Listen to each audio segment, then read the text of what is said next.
Hi friends, share বাজার রহস্য চ্যানেলে আপনাদের স্বাগত।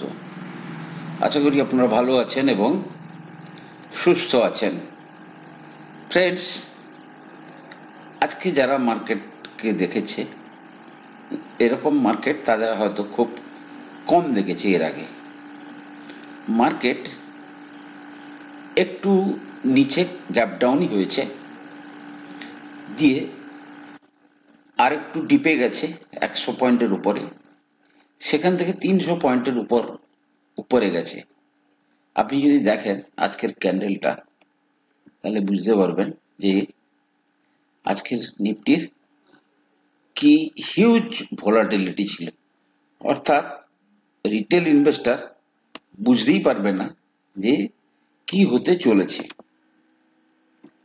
ফাইনালি দেখুন, ওপেনিং প্রাইস হচ্ছে 25,182, মিনস কালকের ক্লোজিং কত ছিল? 250, প্রায় 70 পয়েন্টের মতো সে কিন্তু নিচে খুলেছিল।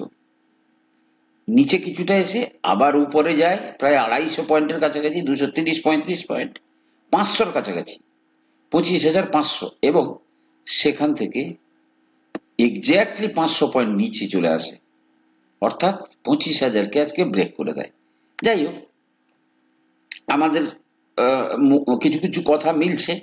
তাহলে নিফটি আজকে অনেক কষ্টে 25,000-এর উপরটা ক্লোজিং দিয়েছে, 236 পয়েন্ট উপরে নিচে। ব্যাংক নিফটি 51,462, অর্থাৎ 383 পয়েন্ট নিচে ক্লোজিং দিয়েছে। আজকেও এফআইআই 9,897 কোটি টাকার বিক্রি করেছে, আর ডিআইআই 8,905 কোটি টাকার বাইং করেছে। যদি দেখা যায় গত 4 দিনে টোটাল যে এফআইআই সেলিং পরিমাণ কত? প্রায় 40,511 কোটি। এটা ইমাজিন করা যায় না ইন্ডিয়ান মতো মার্কেটের ক্ষেত্রে। কিন্তু সবচেয়ে বড় জিনিস হচ্ছে কি, যে হারে ডিআইআই সাপোর্ট দিচ্ছে, মার্কেট কিন্তু খুব ফাস্ট নিচে গেলেও মার্কেট কিন্তু খুব ফাস্ট উপরেও উঠে আসবে। ঠিক আছে, আজকের রিউমার কি ছিল? যে বেসিক্যালি ইরান এবং ইসরায়েলের যে যুদ্ধকালীন পরিস্থিতি, ইরান তো অ্যাটাক করেছে, ইসরায়েল এখনো অ্যাটাক করেনি। এবারে ইসরায়েলের কাছে কিছু প্রবাবিলিটি আছে, তারা কি কি করতে পারে সেটা নিয়ে আমি পরে চর্চায় আসছি। কিন্তু এইটাকে কেন্দ্র করে যদি তেল প্রাইস শুট করে যায়, তাহলে কিন্তু আমাদের রিজার্ভ ব্যাংক রেট কাট করবে না। রিউমার কি ছিল না, RBI unlikely to cut interest rate on 9th October meeting. সামনে 9th অক্টোবরে তাদের মিটিং আছে। অনেকেই ভেবেছিল হয়তো আরবিআই রেট কাট করবে, কিন্তু আরবিআই রেট কাট করবে না, এমন রিউমারটা স্ট্রং। এবারে এই ইসরায়েল এবং ইরানের যে সিচুয়েশনটা তৈরি হয়ে আছে, তাতে ইউএস প্রেসিডেন্ট কালকে কিন্তু একটা দারুণ ওয়ার্নিং দিয়েছে ইসরায়েলকে। কি না, তুমি যদি ইরানের নিউক্লিয়ার প্ল্যান্টে আঘাত করো, দেন আমি তোমাকে সঙ্গ দেব না। অর্থাৎ তুমি যদি তেলের উপরে তার যে অয়েল ফ্যাসিলিটি আছে সেখানে যদি আক্রমণ করো, ঠিক আছে, দ্যাট ক্যান বি ডান। ঠিক আছে, সুতরাং প্রবাবিলিটি যে ইরানের নিউক্লিয়ার ফ্যাসিলিটির উপর আক্রমণ ইসরায়েলের দ্বারা খুব কম। কিন্তু যদি তেল ফ্যাসিলিটিতে আক্রমণ হয়, তাহলে কিন্তু, যদিও ইরানের উপরে কিন্তু বহু রকমের স্যাংশন লাগিয়ে রেখেছে ইউএস, কিন্তু তেলের উপর আক্রমণ হলে কিন্তু তেলের প্রাইস শুট করে যাবে। এবং খুব তাড়াতাড়ি যদি এরকম সিচুয়েশন হয় তাহলে তেলের দাম 100-র উপরে চলে যেতে পারে। আর যার জন্য সবচেয়ে বেশি ক্ষতিগ্রস্ত কে হবে? ইন্ডিয়া। কারণ আমরা 80% তেল অন্যান্য দেশ থেকে নিয়ে আসি। তাই এই অয়েল ফেসিলিটির উপর আক্রমণের ব্যাপারটা যবে থেকে মানে শুরু হয়েছে, ইরান ইন্ডিয়ার কাছে হেল্প চাইছে যে তুমি কিছু একটা করো। অল আর মিডিয়া রিপোর্ট। সুতরাং এই পরিস্থিতিটা কিন্তু অত্যন্ত একটা আনসার্টেন কন্ডিশনের মধ্যে আছে, আর মার্কেট আনসার্টেনিটি পছন্দ করে না। দেখুন, আজকে কিন্তু আমরা যে গতকাল যেটা ডিসকাস করেছিলাম, নিফটি একদম নিচের লেভেলে এসে ক্লোজিং দিয়েছে এবং আমাদের যে অ্যানালাইসিস, সেই অ্যানালাইসিসের প্রেক্ষিতে যদি দেখা যায়, নিফটির বর্তমান যে সাপোর্ট যদি দেখা যায়, এই যে ক্যান্ডেলটা আছে ব্লু ক্যান্ডেল 24,800, 24,795, 800, এই ক্যান্ডেলটা কিন্তু অত্যন্ত ভাইটাল ক্যান্ডেল। এখানে কিন্তু নিফটি সাপোর্ট পেতে পারে। বাট যদি স্যাটারডে সানডেতে ইসরায়েল অ্যাটাক করে বসে, যদি গ্যাপ ডাউন হয়, তাহলে কিন্তু নিফটি আরো নিচে যাবে এবং খুব ফাস্ট যাবে। মানে যদি ফাস্ট যায় ও, সেক্ষেত্রে কিন্তু কিছুদিন যাবে, কিন্তু তারপরে কিন্তু সেখান থেকে কিন্তু নিজের রিয়াকশন দিয়ে উপরে আসবে। তো মূল জিনিসটা হচ্ছে যে এই পার্টিকুলার টাইমটাতে আমাদের করা কি উচিত। অনেকদিন ধরে আমরা এটা ওটা করছি। আমাদের যে সমস্ত পছন্দের শেয়ার, আপনি যদি দেখেন, ধরুন আজকে যে নিফটি পড়ছে, নিচে আসছে, হু ইজ রেসপন্সিবল? ব্যাংক পড়ছে। মেন যে রেসপন্সিবল ইন্ডেক্সকে ফেলছে সে কেউ না, রিলায়েন্স। এবং রিলায়েন্স কিন্তু অনেক বেশি আউট পারফর্ম করেছে এবং আমরা আমাদের অ্যানালাইসিসে বারবার বলেছি যে এই সাপোর্ট লাইনে রিলায়েন্স আসবে, আসলে আমরা বাই করব। 2600 কাছাকাছি, সে 2600 থেকে 50 টাকা নিচেও চলে যেতে পারে, ঠিক আছে। এখনো 2773-এর কাছাকাছি রিলায়েন্স ইন্ডাস্ট্রিজ ঘুরঘুর করছে। তাহলে রিলায়েন্স তাকে নিচে আনছে। সফটওয়্যার আইটি কিন্তু আজকে তেমন বেশি নিচে আসেনি, যেমন ধরুন ইনফোসিস সাপোর্ট দিয়েছে, আর এইচডিএফসি ব্যাংক এরা কিন্তু কিছুটা তাকে টেনে আনছে নিচের দিকে। তো যাই হোক, বড় লার্জ ক্যাপের স্টোরি কিন্তু ঠিকই থাকবে। আমরা কয়েকটা শেয়ারের কথা বলবো। কিছু শেয়ার নিচেই আসতে চায় না। আমরা এমন 3টে শেয়ারের কথা বলবো। এই 3টে শেয়ারকে কিন্তু আস্তে আস্তে করে কিন্তু আপনারা চাইলে অ্যাকুমুলেশন করতে পারেন। টিন্না রাবার অ্যান্ড প্লাস্টিক ইনফ্রাস্ট্রাকচার। আপনাদেরকে বলেছি টিন্না রাবার কি করে। বেসিক্যালি এরা টায়ারকে রিসাইকেল করে, টায়ার রিসাইক্লিং করে সেখান থেকে 5টা প্রোডাক্ট বের করে, যেগুলো তারা মার্কেটে বিক্রি করে, ঠিক আছে। এবং যদি এই কোম্পানির আমরা ফান্ডামেন্টালটা দেখি,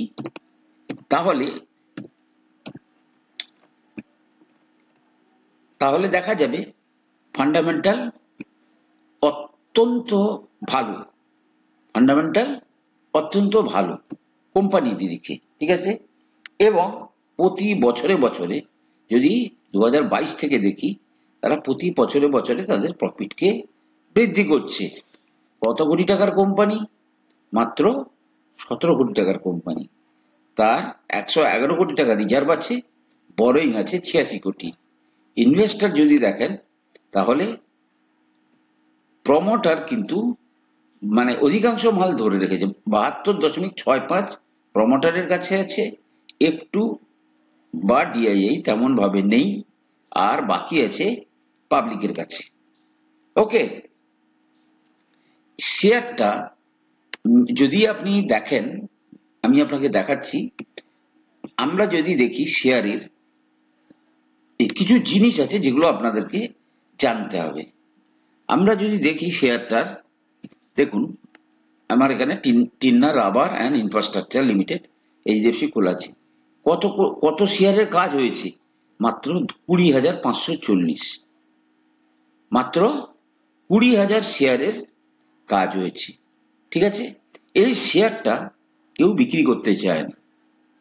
বা এর যদি আপনি দেখেন টোটাল শেয়ার কত আছে মার্কেটে, ধরুন মার্কেটে 10 টাকা ফেস ভ্যালু, ঠিক আছে, আর ইকুইটি ভ্যালু কত?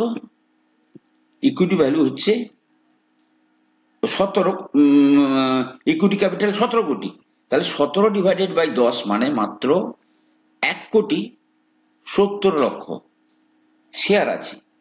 1,70,00,000 শেয়ারের মধ্যে আপনার প্রমোটারের কাছে কত আছে? প্রমোটারের কাছে আছে 3/4, ধরুন প্রায় 75%, অর্থাৎ প্রায় 1/8/4 প্রায় 1,25,30,00,000 শেয়ার কার কাছে আছে? প্রমোটারের কাছে আছে। মাত্র বাকি যে 40-45 লাখ শেয়ার, সেটা কিন্তু বাইরে আছে।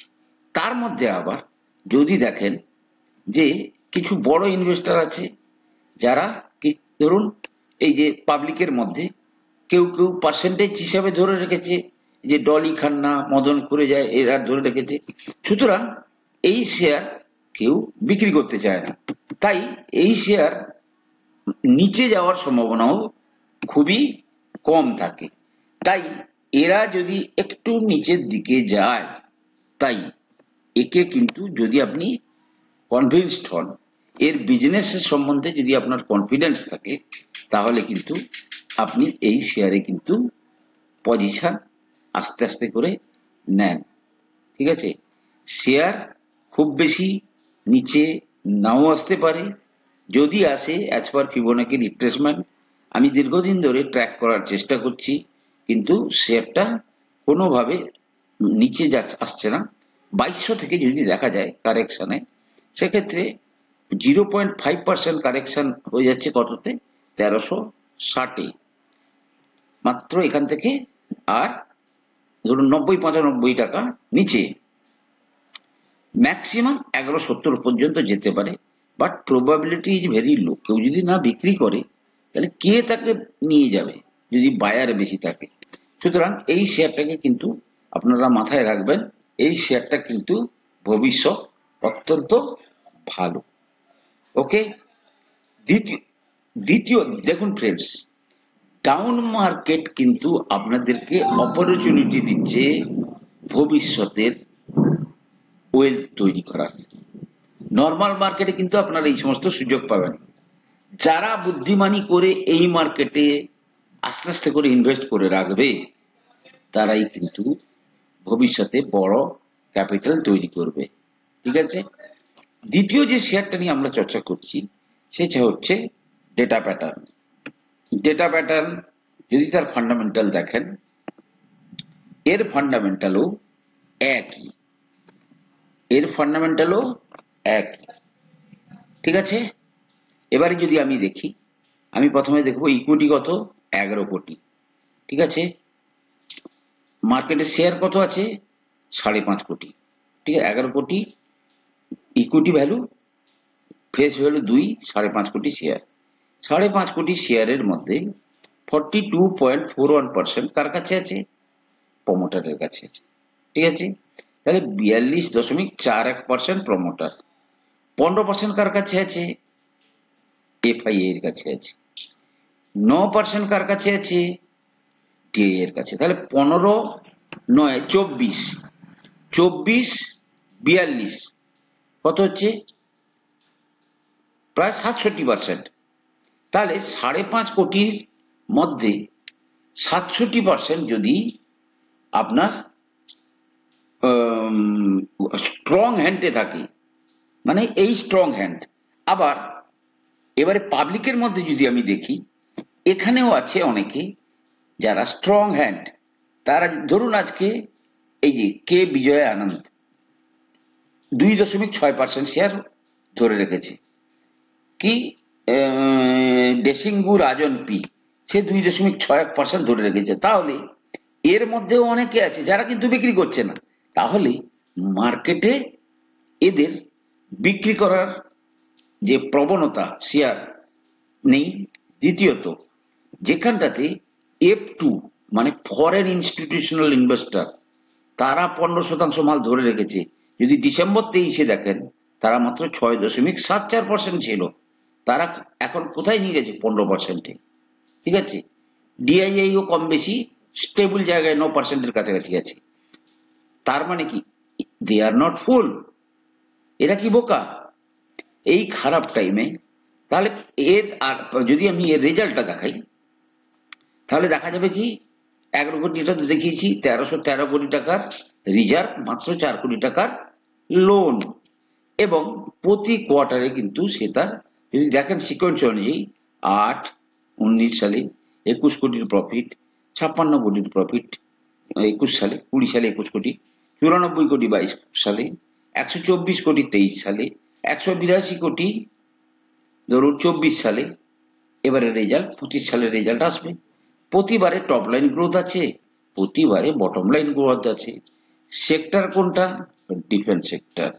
সুতরাং ডিপে কিন্তু এই সমস্ত শেয়ারকে আপনাদেরকে কিন্তু কিনতে হবে। চার্ট যদি বলি, চার্ট কিন্তু এখনো পর্যন্ত এর সেই অর্থে ম্যাচিওর হয়নি। দেখুন তাই কিন্তু এত মুভমেন্ট দিচ্ছে। এই শেয়ারের যদি মুভমেন্ট দেখেন অত্যন্ত হাই বিটা মুভমেন্ট।